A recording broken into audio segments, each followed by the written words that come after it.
Tout s'est joué en à peine 6 minutes, un laps de temps dérisoire en apparence mais suffisant pour renverser l'équilibre géopolitique entre la Russie et le monde occidental.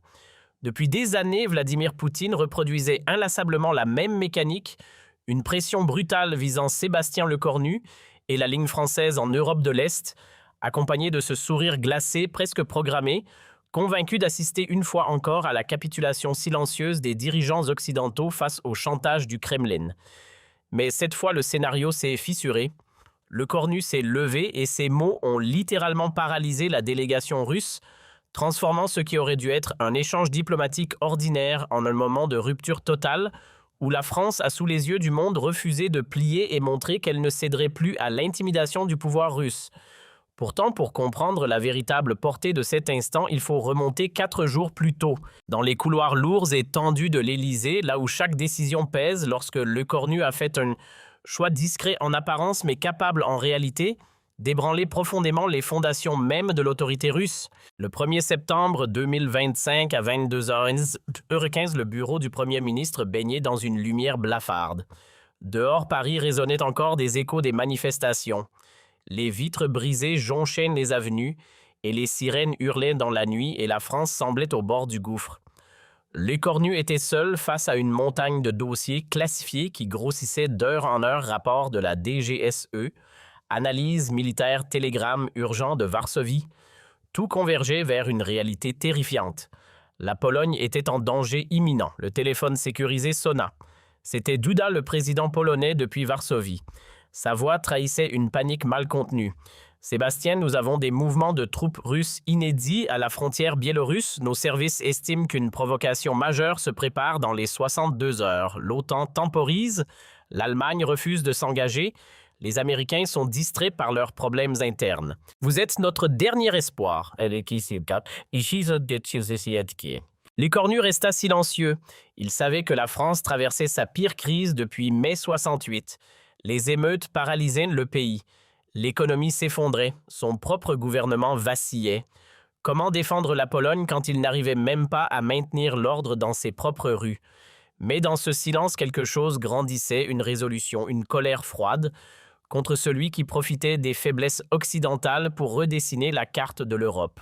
« Monsieur le Président, dit finalement Lecornu, donnez-moi 48 heures. La France ne laissera pas tomber la Pologne.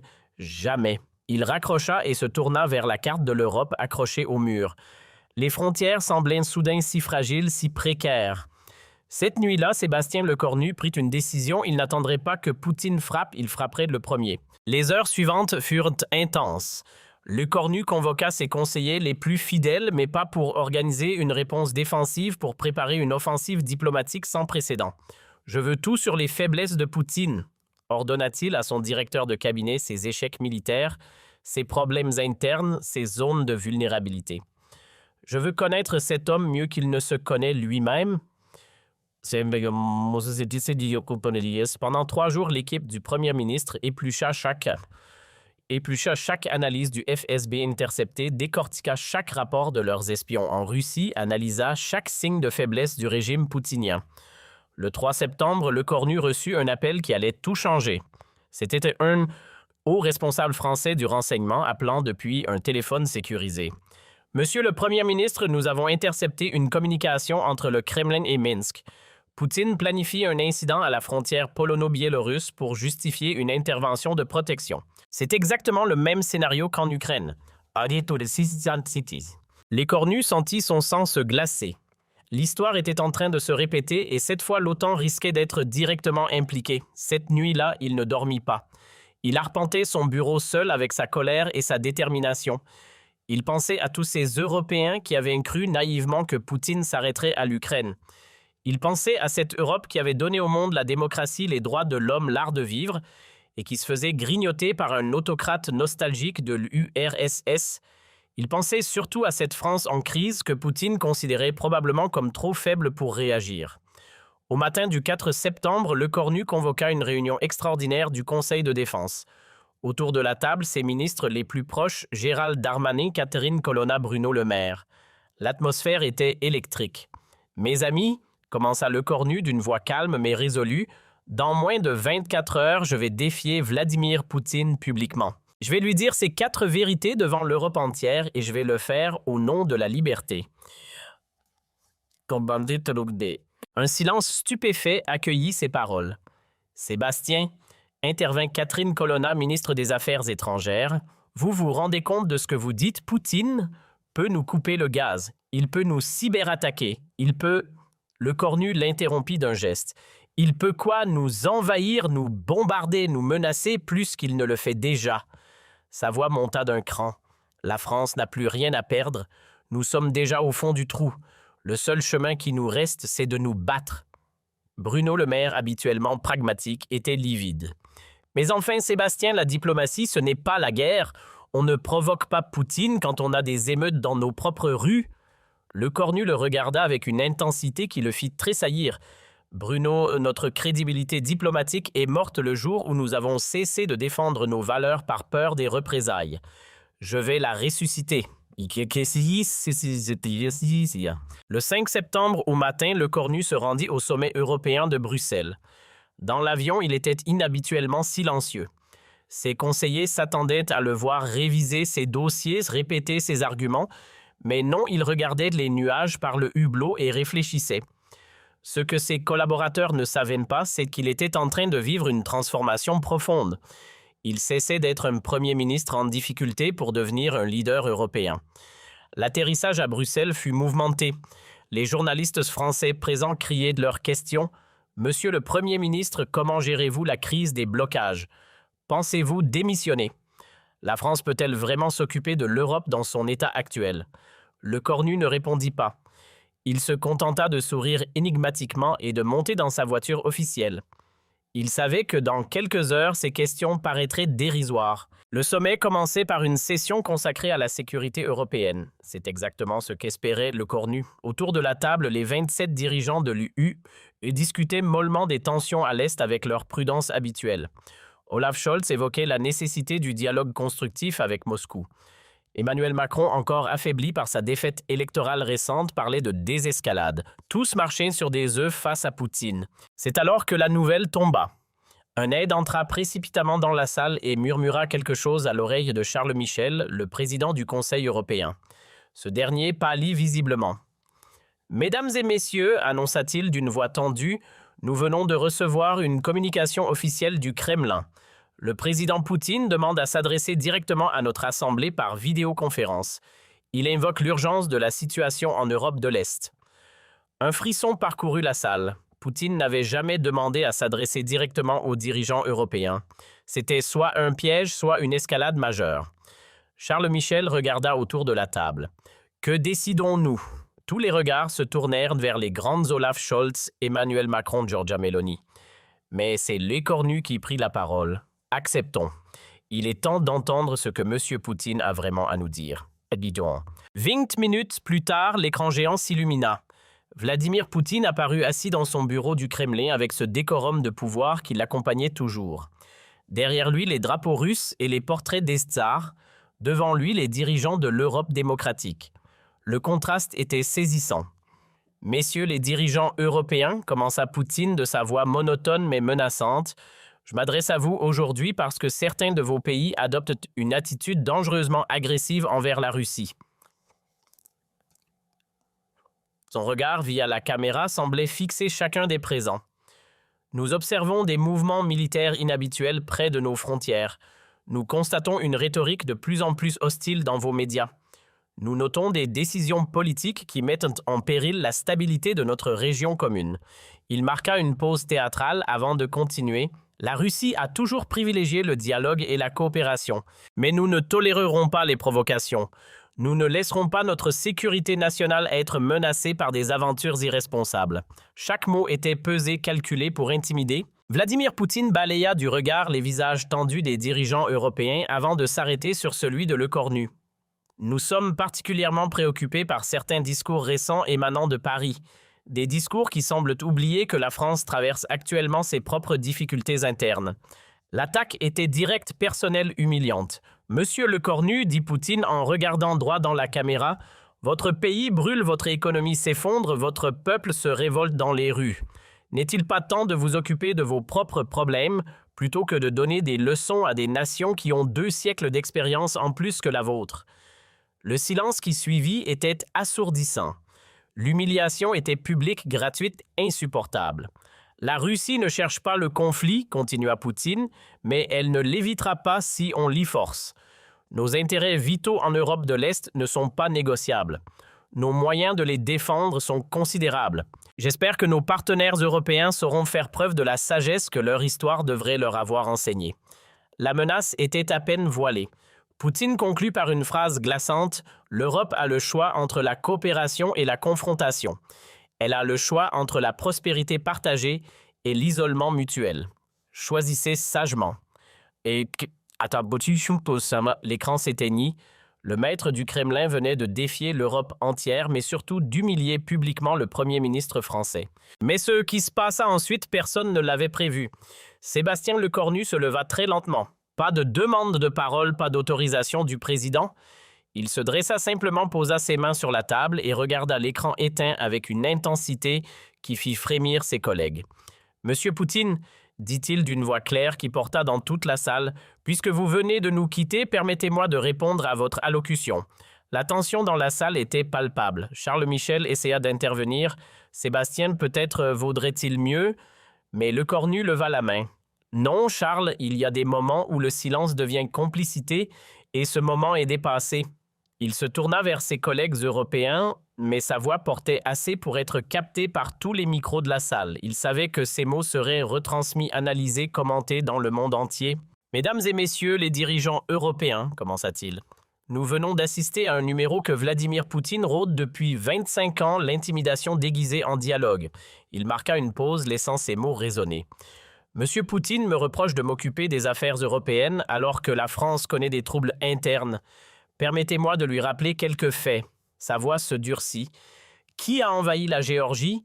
Qui a annexé la Crimée en 2014? Qui a lancé une guerre totale contre l'Ukraine en 2022? Qui déstabilise l'Afrique, interfère dans nos élections, assassine ses opposants sur notre sol? Chaque question claquait comme un fouet. Les dirigeants européens habitués aux circonvolutions diplomatiques découvraient un langage d'une brutalité inédite. Monsieur Poutine parle d'expérience historique. Parfait, parlons d'histoire. Lecornu fit un pas en avant. Combien de pays la France a-t-elle envahi ces 20 dernières années? 0. Combien de territoires la France a-t-elle annexé? 0. Combien d'opposants politiques français ont été empoisonnés à l'étranger? 0. L'attaque était méthodique, implacable. Et maintenant, parlons de la Russie de M. Poutine. Combien de pays envahissent? 6. Combien de territoires annexés? 3. Combien d'opposants assassinés? Je n'ai pas assez de temps pour tous les énumérer. Le contraste était dévastateur. Mais peut-être M. Poutine préfère-t-il que l'on parle de politique intérieure puisqu'il semble si préoccupé par la situation française. Lecornu eut un sourire glacial. La France traverse effectivement une crise démocratique où le peuple exprime librement sa colère dans les rues, une crise où les médias critiquent le gouvernement sans crainte d'être fermés, une crise où l'opposition peut s'exprimer sans finir en prison. Il se pencha légèrement vers l'avant. Dites-moi, monsieur Poutine, quand avez-vous autorisé pour la dernière fois une manifestation d'opposition à Moscou? Quand un journaliste russe a-t-il pu critiquer votre politique sans conséquence? Votre peuple a-t-il pu choisir librement ses dirigeants? Les questions fusaient chacune plus embarrassantes que la précédente. Vous parlez de stabilité, monsieur Poutine. Quelle stabilité? Celle d'un régime qui empoisonne ses opposants. Celle d'une économie qui repose uniquement sur les hydrocarbures. Celle d'un pays où l'espérance de vie masculine est inférieure à celle du Bangladesh. Les statistiques tombaient comme des couperets. Puis Lecornu posa la question qui allait changer le cours de l'histoire moderne. « Monsieur Vladimir Poutine, savez-vous ce qui différencie un dirigeant démocratique d'un autocrate? Un dirigeant démocratique accepte la critique et en tire des leçons. Un autocrate menace ceux qui osent la formuler. Alors dites-nous de quelle catégorie relevez-vous » Le silence qui suivit était assourdissant. Même les interprètes avaient cessé de chuchoter. Lecornu venait de traiter publiquement Poutine d'autocrate devant tous les dirigeants européens, devant toutes les caméras du monde. C'était du jamais vu. « Mais je n'ai pas terminé », continua-t-il avec un calme olympien. « Vous nous menacez de conséquences si nous défendons nos valeurs et nos alliés. Permettez-moi de vous rappeler quelles ont été les conséquences de vos actions pour la Russie elle-même. Il sortit une feuille de son dossier. Depuis votre agression contre l'Ukraine, votre produit intérieur brut a chuté de 15%. Votre monnaie s'est effondrée. 300 000 de vos jeunes compatriotes ont fui le pays et vous êtes devenu le dirigeant le plus isolé de la planète. Les chiffres étaient accablants. Vos seuls alliés sont des régimes parias comme l'Iran et la Corée du Nord. Vos oligarques cachent leur argent en Occident. Vos propres enfants étudient dans nos universités. Alors, Monsieur Poutine, qui a vraiment gagné dans cette confrontation? Le cornu fit une pause, laissant l'impact de ses paroles se diffuser. Vous nous accusez de provocation dangereuse. Parfait. Laissez-moi vous expliquer ce qu'est une vraie provocation. Sa voix monta d'un ton. Menacer des pays souverains, chanter l'Europe avec le gaz, faire exploser des gazoducs sous-marins, kidnapper des enfants ukrainiens, bombarder des hôpitaux. Voilà ce que j'appelle des provocations, Monsieur Poutine. Il se redressa de toute sa hauteur. Et maintenant, laissez-moi vous dire ce que la France va faire face à vos menaces. L'Assemblée retenait son souffle. Nous allons continuer à soutenir l'Ukraine jusqu'à sa victoire complète. Nous allons renforcer notre présence militaire en Europe de l'Est.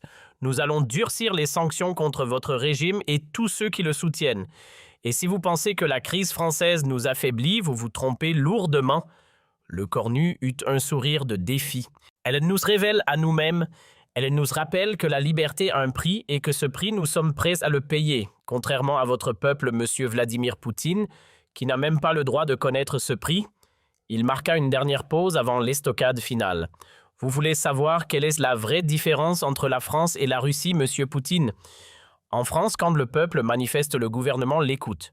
En Russie, quand le peuple manifeste, le gouvernement l'emprisonne. En France, quand un dirigeant échoue, il démissionne. En Russie, quand un dirigeant échoue, il modifie la constitution pour rester au pouvoir.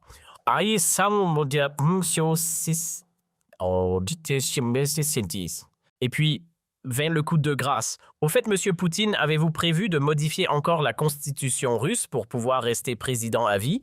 Ou avez-vous enfin trouvé le courage de laisser votre peuple choisir librement son avenir? La salle était dans un état de choc total. Le cornu venait non seulement de répondre aux menaces de Poutine, mais de l'attaquer frontalement sur sa légitimité, sa politique intérieure, sa nature dictatoriale. C'était un séisme diplomatique. Mesdames et messieurs les dirigeants européens, conclut-il en s'adressant à ses collègues, nous avons le choix. Soit nous continuons à avoir peur de M. Poutine et nous laissons détruire l'Europe démocratique pièce par pièce, soit nous lui rappelons que l'Europe, c'est 450 millions d'habitants libres, une économie 10 fois supérieure à la sienne et des valeurs qui ont traversé les siècles. Il regarda une dernière fois la caméra qui retransmettait vers Moscou. Monsieur Poutine, votre règne touche à sa fin. Pas parce que nous le décidons, mais parce que l'histoire le décide. Les dictatures finissent toujours par s'effondrer sous le poids de leurs propres mensonges. La seule question, c'est de savoir si vous partirez dans la dignité ou dans le chaos. Le cornu parla si calmement. Le silence qui suivit dura une éternité. Puis lentement, un à un, tous les dirigeants européens se levèrent et applaudirent. Olaf Scholz, Giorgia Meloni, Pedro Sánchez, tous sans exception. Pour la première fois dans l'histoire de l'Union européenne, les 27 dirigeants applaudissaient quelqu'un qui venait de défier ouvertement Vladimir Poutine. Ce qui se passa dans l'heure suivante défia toutes les prévisions. En Russie, la retransmission fut brutalement coupée. Les médias d'État tentèrent de minimiser l'incident parlant de provocation occidentale habituelle, mais les réseaux sociaux russes explosaient. Pour la première fois depuis des années, on y trouvait des messages de soutien massifs. Un dirigeant occidental, enfin quelqu'un qui dit la vérité à Poutine, écrivaient des internautes moscovites. Ce Français a plus de courage que tous nos opposants réunis, commentaient les jeunes de Saint-Pétersbourg. Au Kremlin, c'était la panique totale. Vladimir Poutine, selon des sources diplomatiques, était dans une colère noire. Il avait convoqué une réunion d'urgence du Conseil de sécurité russe, hurlant contre l'insolence française et réclamant des mesures de rétorsion immédiate. Mais ses conseillers, pour la première fois, osaient exprimer des doutes. Vladimir Vladimirovitch aurait dit l'un d'eux, peut-être ne faudrait-il pas escalader davantage? Cette confrontation ne nous fait pas honneur en Europe. L'effet fut immédiat et spectaculaire. Les chancelleries qui, quelques heures plus tôt, critiquaient la France pour son instabilité interne, découvrirent qu'elles avaient enfin un leader capable de tenir tête à Poutine. Les appels affluaient vers Paris. Berlin voulait coordonner une réponse européenne commune. Rome proposait un axe franco-italien anti-russe. Londres, malgré le Brexit, cherchait un rapprochement avec cette France qui osait défier Moscou. Mais c'est en France même que l'onde de choc fut la plus forte. Les manifestations cessèrent brutalement. Les manifestants qui, quelques heures plus tôt, réclamaient la démission de Lecornu découvrirent qu'ils avaient un premier ministre dont ils pouvaient être fiers. Au moins, on a un chef qui ne se laisse pas faire par Poutine, entendait-on dans les cafés parisiens. Il a eu le courage de dire ces vérités au dictateur russe, commentait-on à Marseille. Les médias français jusque-là critiques envers Lecornu durent en réviser leurs éditoriaux. Le Figaro titrait « Lecornu redonne sa fierté à la France ». Libération analysait « Quand la crise révèle un leader ». Même l'humanité reconnaissait enfin un dirigeant français qui ne courbe pas l'échine devant un tyran. Mais l'effet le plus stupéfiant se produisit à l'Assemblée nationale. Les députés qui s'apprêtaient à voter une motion de censure contre le gouvernement Lecornu suspendirent leurs travaux. Marine Le Pen déclara « On ne tire pas sur un homme qui vient de défendre l'honneur de la France ». Jean-Luc Mélenchon ajouta « Pour une fois, nous avons un Premier ministre qui ne s'aplatit pas devant un dictateur ». Cette union sacrée inédite donnait à Lecornu une marge de manœuvre qu'aucun dirigeant français n'avait eue depuis De Gaulle. Les sondages qui le donnaient à 25% d'opinion favorable le matin le propulsèrent à 74% le soir même. La France venait de redécouvrir la fierté nationale. Dans les jours qui suivirent, Moscou tenta plusieurs contre-offensives cyberattaques contre les infrastructures françaises, campagnes de désinformation, pressions économiques, mais rien n'y faisait. Lecornu avait touché le point faible de Poutine, sa légitimité. Pour la première fois depuis son arrivée au pouvoir, le maître du Kremlin était publiquement ridiculisé par un dirigeant occidental, et cette humiliation résonnait jusqu'en Russie. Mais le 15 septembre, 10 jours après la confrontation de Bruxelles, l'impensable se produisit, une manifestation de soutien à Lecornu eut lieu à Moscou. Quelques centaines de jeunes Russes bravèrent de la répression pour scander « Merci la France » et « Poutine démission ». La police intervint brutalement, mais les images firent le tour du monde. Le Premier ministre français était devenu un héros pour l'opposition russe. Cette manifestation fut la goutte d'eau qui fit déborder le vase au Kremlin. Vladimir Poutine, selon des sources diplomatiques occidentales, sombra dans une paranoïa totale. Il limogea plusieurs conseillers, renvoya des généraux, réorganisa ses services de sécurité. L'homme qui terrorisait l'Occident depuis 25 ans découvrait ce que signifiait avoir peur. Un mois après Bruxelles, les conséquences géopolitiques étaient évidentes. L'OTAN, enhardi par l'exemple français, renforça massivement sa présence en Europe de l'Est.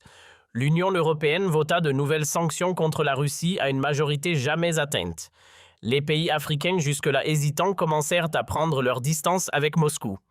Mais surtout, l'exemple français inspira d'autres dirigeants. Le président ukrainien Volodymyr Zelensky multipliait les références à l'esprit de Bruxelles dans ses discours. Le premier ministre polonais parlait de courage français.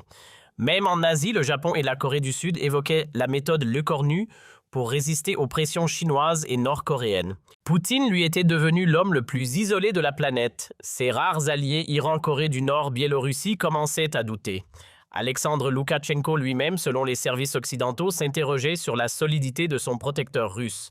Le maître du Kremlin, qui quelques mois plus tôt dictait encore sa loi à l'Europe, découvrait que son empire était fragile. Le 1er novembre 2025, exactement 2 mois après sa confrontation avec Lecornu, Poutine commit une erreur fatale. Lors d'un discours télévisé, il qualifia le Premier ministre français d'ennemi de la Russie et promit que les provocateurs français paieraient le prix de leur insolence. Cette nouvelle menace eut l'effet inverse de celui escompté. Au lieu d'isoler la France, elle souda l'Europe entière autour de Paris. L'Union européenne vota immédiatement des sanctions d'une ampleur inédite. Pour la première fois, l'UE visa directement Vladimir Poutine, personnellement gelant tous ses avoirs européens et lui interdisant le territoire européen. L'OTAN activa l'article 5 à titre préventif, considérant que les menaces russes contre la France concernaient l'alliance entière. Mais le coup le plus dur pour Poutine vint d'où il s'y attendait le moins, de l'intérieur. Le 15 novembre, plusieurs oligarques russes publièrent une lettre ouverte critiquant l'isolement croissant de la Russie et appelant à un dialogue constructif avec l'Occident. C'était la première fois depuis l'arrivée de Poutine au pouvoir que l'élite économique russe le critiquait publiquement. Cette lettre ouverte provoqua une purge au Kremlin. Vladimir Poutine limogea une dizaine de hauts responsables, fit arrêter plusieurs oligarques, réorganisant entièrement ses services.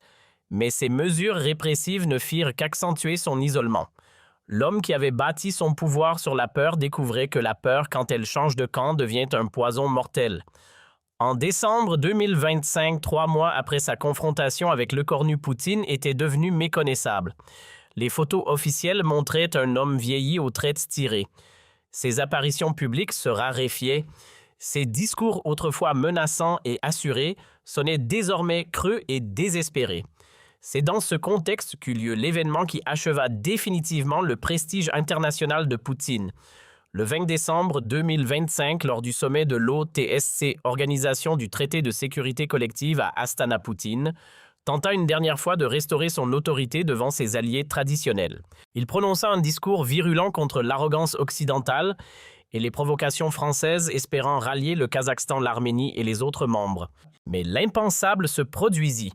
Nikol Pachinian, le premier ministre arménien, l'interrompit publiquement. « Vladimir Vladimirovitch, avec tout le respect que je vous dois, peut-être devrions-nous écouter ce que dit ce Français. Peut-être a-t-il raison sur certains points. » C'était du jamais vu. Un dirigeant de l'OTSC osait contredire Vladimir Poutine en pleine session officielle. Le président kazakh Kassym-Jomart Tokayev renchérit « L'isolement de la Russie nous isole tous. Nous devons réfléchir à notre avenir. » Un à un, les alliés traditionnels de Moscou exprimaient leurs doutes. Poutine quitta la salle avant la fin de la session. Les images de sa sortie précipitée, visage fermé, firent le tour du monde. Le tsar de toutes les Russies fuyait ses propres alliés. Pendant ce temps, le cornu consolidait sa position de nouveau leader de l'Europe libre.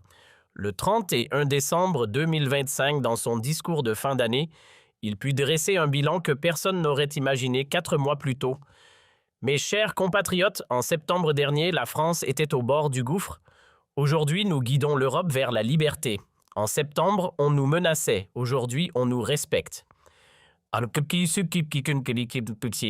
Il conclut par ces mots prophétiques. À Bruxelles, face aux menaces de M. Poutine, je n'ai fait qu'une chose, rappeler que la France ne s'agenouille devant personne. 6 minutes ont suffi pour que le monde s'en souvienne, et certains au Kremlin commencent enfin à comprendre que les temps ont changé. L'année 2026 s'ouvrait sur un monde transformé. La Russie de Poutine, jadis puissance redoutée, était devenue un paria isolé. L'Europe guidée par la France de l'écornu avait retrouvé sa fierté et sa cohésion. Et dans les rues de Moscou, de jeunes Russes scandaient parfois, malgré la répression, « Merci le cornu, merci la France ». Le 15 mars 2026, exactement 6 mois après la confrontation de Bruxelles, l'impossible se produisit. Alexeï Navalny, depuis sa prison, fit passer un message qui fut lu lors d'une manifestation clandestine à Saint-Pétersbourg. Ce Français nous a montré qu'on pouvait regarder Poutine dans les yeux et lui dire non. Il nous a rendu l'espoir, il nous a rappelé que les tyrans ne sont forts que tant qu'on les croit invincibles. Ces mots répétés dans toute la Russie, malgré la censure, achevèrent de délégitimer Poutine aux yeux de son propre peuple. L'homme qui avait terrorisé l'Europe pendant 25 ans découvrait que la vraie peur, c'était de voir son autorité s'effriter sous les coups de la vérité. Mais la revanche la plus éclatante de Lecornu eut lieu le 9 mai 2026, jour de la fête de la victoire en Russie. Traditionnellement, Vladimir Poutine organisait un défilé militaire grandiose sur la place Rouge pour impressionner le monde. Cette année-là, pour la première fois depuis 1991, aucun dirigeant étranger ne fit le déplacement à Moscou. Même les alliés traditionnels de la Russie boudèrent la cérémonie. À Paris, le même jour, Lecornu organisait une cérémonie d'hommage aux victimes du totalitarisme en présence des dirigeants européens et de représentants de l'opposition russe en exil. Le contraste était saisissant. D'un côté, un dictateur isolé célébrant seul ses fantasmes de grandeur. De l'autre, un leader démocratique entouré de ses pairs et des forces de liberté. Les images parlaient d'elles-mêmes, place Rouge Poutine seul sur sa tribune, face à des gradins à moitié vides. À Paris, Lecornu, entouré d'une foule enthousiaste, scandant « Liberté pour la Russie ». Le monde avait choisi son camp. L'été 2026 apporta la confirmation définitive du basculement géopolitique. Lors du sommet du G7 au Canada, le Cornu fut accueilli comme un héros par ses homologues. Joe Biden le qualifia de conscience morale de l'Occident. Justin Trudeau parla de courage exemplaire. Même le premier ministre japonais évoqua l'inspiration française face aux menaces chinoises. Poutine, lui, n'était invité nulle part. Ses derniers alliés Iran et Corée du Nord commençaient à prendre leur distance. L'ayatollah Ali Khamenei annula une visite prévue à Moscou. Kim Jong-un reporta indéfiniment un sommet bilatéral. L'isolement était total, définitif, irréversible. En août 2026, presque un an après la confrontation de Bruxelles, un événement symbolique acheva de consacrer la victoire de l'écornu sur Poutine. L'opposition russe en exil organisa un congrès de la Russie libre à Paris. Pour la première fois depuis la révolution de 1917, des Russes se réunissaient librement en terre française pour planifier l'avenir démocratique de leur pays. Le Cornu ouvrit le congrès par un discours historique. Mesdames et messieurs, les représentants de la Russie éternelle, celle de Pouchkine et de Tolstoï, celle de Sakharov et de Solzhenitsyn, la France vous accueille comme elle l'a toujours accueilli ceux qui luttent pour la liberté. Votre tyran croit que la peur peut durer éternellement. Il se trompe. L'histoire nous enseigne que les dictatures finissent toujours par s'effondrer. La seule question, c'est de savoir quand. Ces mots résonnèrent jusqu'en Russie malgré la censure. Sur les réseaux sociaux russes, malgré la répression, on partageait des extraits du discours de Le Cornu. Le premier ministre français était devenu l'espoir secret de millions de Russes opprimés. L'automne 2026 apporta les premiers signes de l'effondrement du régime poutinien. En septembre, des manifestations éclatèrent simultanément dans 20 villes russes. Pour la première fois, les manifestants ne réclamaient pas seulement des réformes, mais la chute pure et simple du régime, et sur leurs banderoles, on pouvait lire en français « Merci le Cornu »,« Vive la France libre ». La répression fut brutale mais inefficace. Les images de violences policières diffusées sur les réseaux sociaux ne firent qu'attiser la colère populaire. Vladimir Poutine, qui avait bâti son pouvoir sur le contrôle de l'information, découvrait qu'à l'ère d'Internet, aucune censure n'était étanche.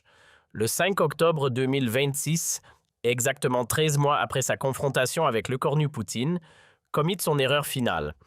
Lors d'un discours télévisé, il qualifia les manifestants russes de « agents français » et accusa Le Cornu de fomenter une révolution colorée en Russie.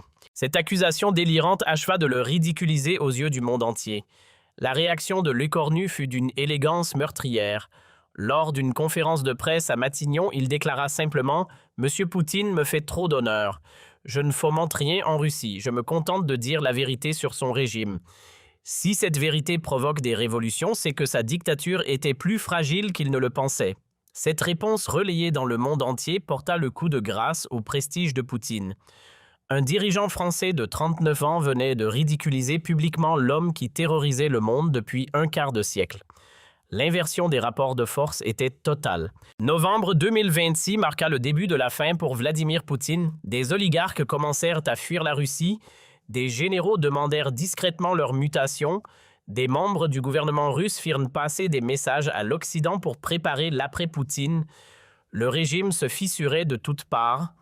Le 7 novembre, anniversaire de la révolution bolchevique, l'ironie de l'histoire voulut qu'une nouvelle révolution commence en Russie. Mais cette fois, c'était une révolution démocratique inspirée par l'exemple français et portée par les mots de Sébastien Lecornu. En décembre 2026, 15 mois après avoir défié Poutine à Bruxelles, Le Cornu était devenu l'homme le plus respecté de la planète. Time Magazine le désigna.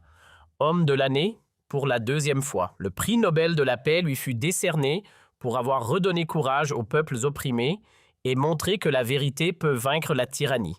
Dans son discours de réception du prix Nobel à Oslo, Le Cornu prononça ces mots qui resteront dans l'histoire. En septembre 2025, à Bruxelles, je pensais simplement défendre la Pologne contre les menaces russes. Je ne savais pas que 6 minutes de courage allaient ébranler un empire de peur bâti pendant 25 ans. Aujourd'hui, je dédie ce prix à tous ceux qui, en Russie, en Chine, en Iran, partout dans le monde, ont le courage de dire non aux tyrans. Poutine lui passait son premier Noël depuis 1999 sans recevoir aucun message de félicitations de dirigeants étrangers. Seul dans son bunker du Kremlin, l'homme qui avait voulu restaurer l'Empire russe mesurait l'étendue de sa solitude. Le 31 décembre 2026, dans son discours de Nouvel An. En Lecornu put faire un bilan que personne n'aurait imaginé 15 mois plus tôt. Mes chers compatriotes, il y a 1 an et demi, la France doutait d'elle-même et le monde tremblait devant les tyrans. Aujourd'hui, nous guidons le combat pour la liberté et les dictateurs tremblent devant la vérité. Il conclut par une phrase qui résuma parfaitement son parcours. Nous avons appris que face aux menaces, il n'y a qu'une réponse digne, regarder la tyrannie dans les yeux et lui dire qu'elle n'aura pas le dernier mot.